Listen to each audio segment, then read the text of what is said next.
Walang ginikilingan, walang pinoprotektahan, walang kasinungalingan, serbisyong totoo lang.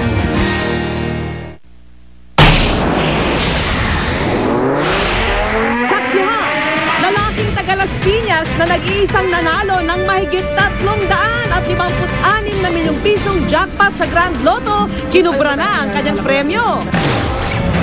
400 kilong botsyang bangus na nasamsam sa Balintawak Market, ipinakain sa mga buwaya.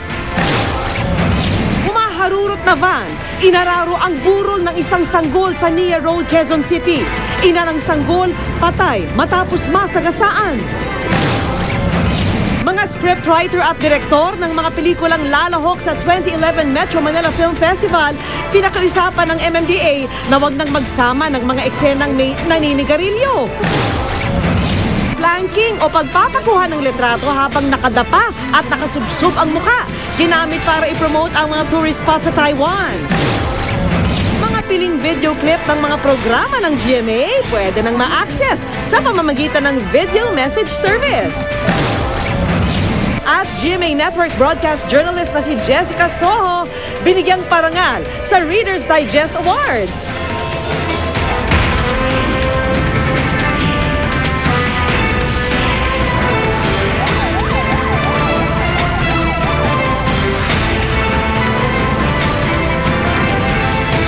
Saksi!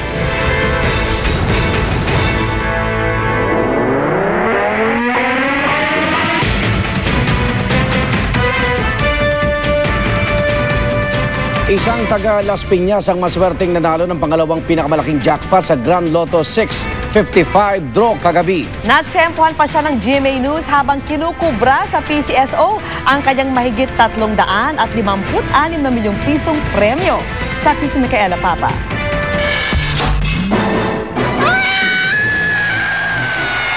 Ganitong pagka-excited ng biglang yamang karakter ni Michael V na si Pepito Manaloto sa programa ng GMA, malamang siya ring naramdaman ng isa na namang real-life Pinoy Lotto winner sa draw ng Grand Lotto 655 kagabi. Ayon sa PCSO, mula Las Piñas ang solo winner. Inabutan ko pa siya sa tanggapan ng PCSO nang kubrahin ang kanyang cheque na nagkakahalaga ng mahigit 356 milyon pesos. Yan na ang ikalawang pinakamataas na jackpot sa kasaysayan ng Grand Lotto 655 sa bansa. Pagkatapos ng mahigit 741 milyon pesos na napanalunan ng isang 60 anyos na lalaking balikbayan noong nakaraang Nobyembre. Kwento raw ng Lotto winner sa PCSO, inalagaan daw niya ang winning combination.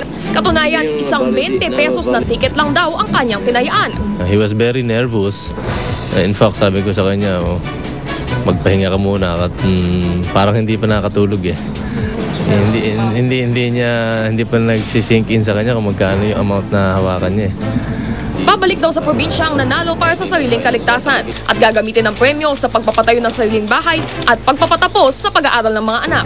At ngayong limpak-limpak na pera na ang nasa kamay ng Lotto winner, payo ng isang financial expert. Huwag ka pupunta dun sa isang individual lang na mag-a-advise sa'yo.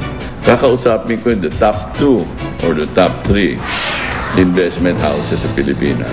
Mainam din daw pasukin ang pautang sa gobyerno dahil siyak daw na babalik sa'yo ang pera mo.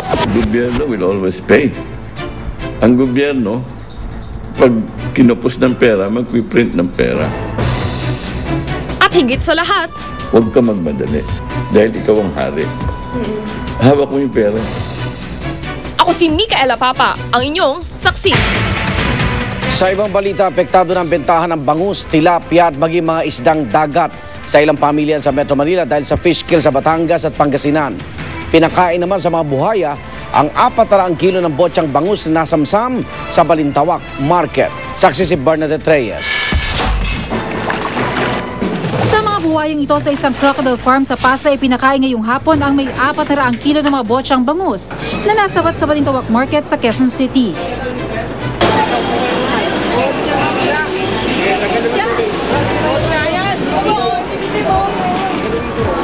Kaninang umaga mismo, mga taga Quezon City Health Department ang nakahuli sa bentahan ng mga double-dead na isda. At kahit na mamahot maputla na ang hasak ng mga ito, ipinagpilitan pa rin ng ilang tinderang sariwa pa ang mga isda. Hindi ang galing sa lunod. Luma na nga lang ni yelo namin. Isda naman kahit yuniluhan mo, hindi ganun kaputla eh. halos kulay brown na yung hasang niya. At saka yung laman niya sana matigas. Ang fresh na fish kasi matigas ang laman. Ito, nakita nyo naman na lupay-pay na talaga yung isda. Sabi ng City Health Department, kabilang daw ang mga isdang ito sa mga nangamatay sa fish kill sa Pangasinan at Batangas. Pero hindi na nila hinuli ang mga nagbibenta dahil posible rin daw na biktima rin sila ng mga nanamantala. Dahil sa fish kill, pati tuloy mga sariwang isda, damay. Dito sa Kamuning Market, halos nilalangaw na ang mga paninang bangus at tilapia. Pati nga bentahan ng mga isdang dagat, apektado na rin daw. Akala na siguro buong Pilipinas, iba naman ang dagat dito, iba naman dagat sa Nueva Ecija, iba sa Pangasinan, iba sa Batangas. So, minsan nga kahit wala na sa puhunan eh. Basta mabili lang, sayang naman kung masisira isda. Sa Pangasinan, in-inspection ng Bureau of Fisheries and Aquatic Resources ang tubig sa mga bayan ng Bolinao at Anda na apektado ng fish kill. Sa water sampling, natuklasang mas mataas na ang dissolved oxygen o hanging hindi na magagamit sa paghinga ng mga isda. Sinisi ng B4 ang siksikang fish cage na nakaapekto raw sa daloy ng tubig at hindi raw naalis na organic waste o dumi na kumukonsumo ng oxygen para mabulok. Sa Batangas naman kung saan siksikan din ng mga fish cage, pinababaklas na ang mga matutukoy na iligal. Magpapahiran naman ng Department of Agriculture ng mga pump na magpapataas ng oxygen level sa lawa para mabuhay ang mga natitirang isda. Ako si Bernadette Reyes, ang inyong saksi. Fishball at patis, ilan lang yan sa mga patok na produktong galing sa isda. Pero aminado ang ilang nagtitinda nito na hirap silang matukoy kung sariwa o double dead na isda ang ginamit na sangkap. Saksi si Cesar Apolinario. Mabaho, lasog-lasog ang laman at maputla ang hasang. Kahit daw sa unang tingin, madaling malaman kung botya ang isda. Pero paano kaya kung naproseso na ito? Tulad na lang ng paboritong street food ng mga Pinoy, ang fishball. Para malaman, bumalik ako sa Balintawak Market kung saan nakakabili ng mga hilaw na fishball. Kwento mismo ng mga nagtitinda rito, hindi nila matutukoy kung sariwang isda ang ginamit sa fishball. Naka-plastic na raw kasi ito kapag binabagsak. Pero tiniyak nila sa akin na subok nang ligtas ang bigay ng mga supplier nila dahil wala pa naman daw nagreklamo kaya ng pananakit ng tiyan mula sa kanilang mga suki.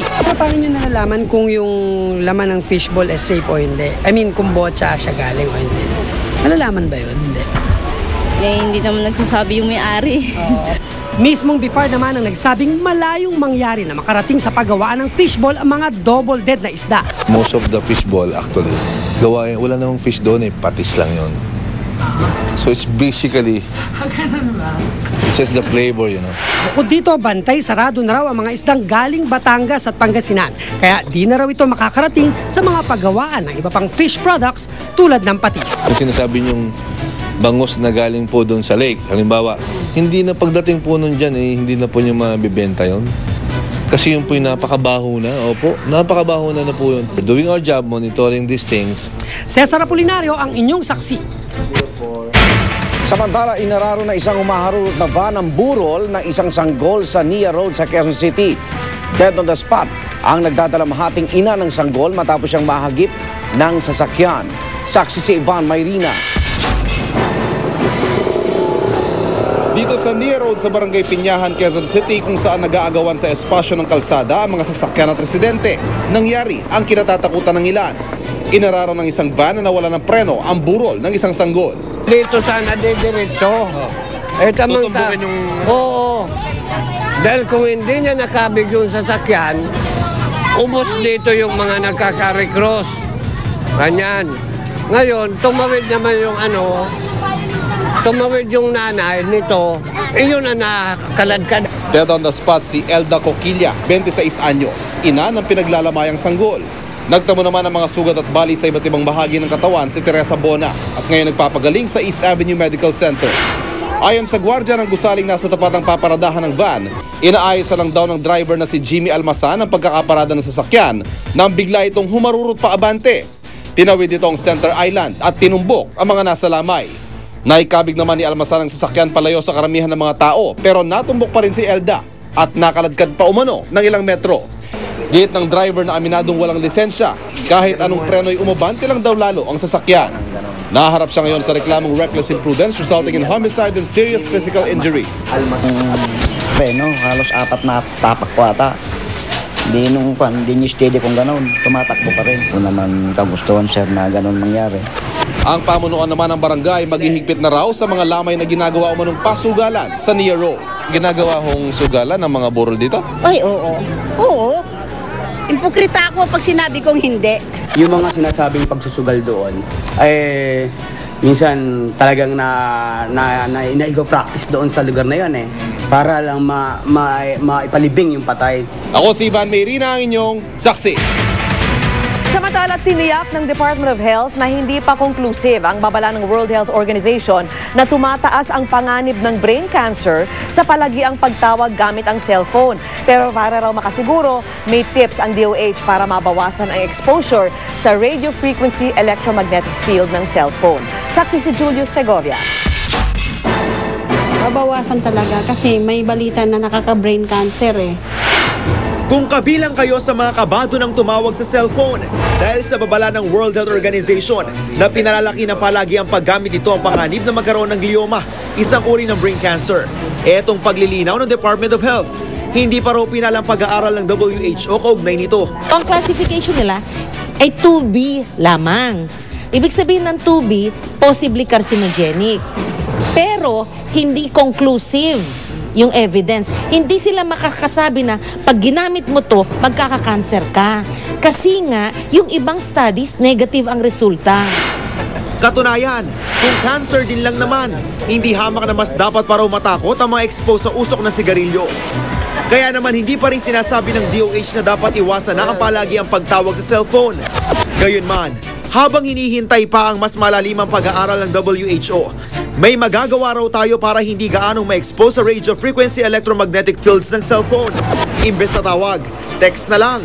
Kundi may iwasang magtelebabad. Ilayo na lang ang telepono sa tenga dahil malapit ito sa utak. O di kayo gumamit ng headset o earphone. Pwede rin daw i-speaker mode ang cellphone. At kung di rin lang naman daw emergency, huwag hayaang gumamit ng cellphone ang mga bata edad 12 pababa dahil hindi pa ganap na develop ang tenga at utak nila.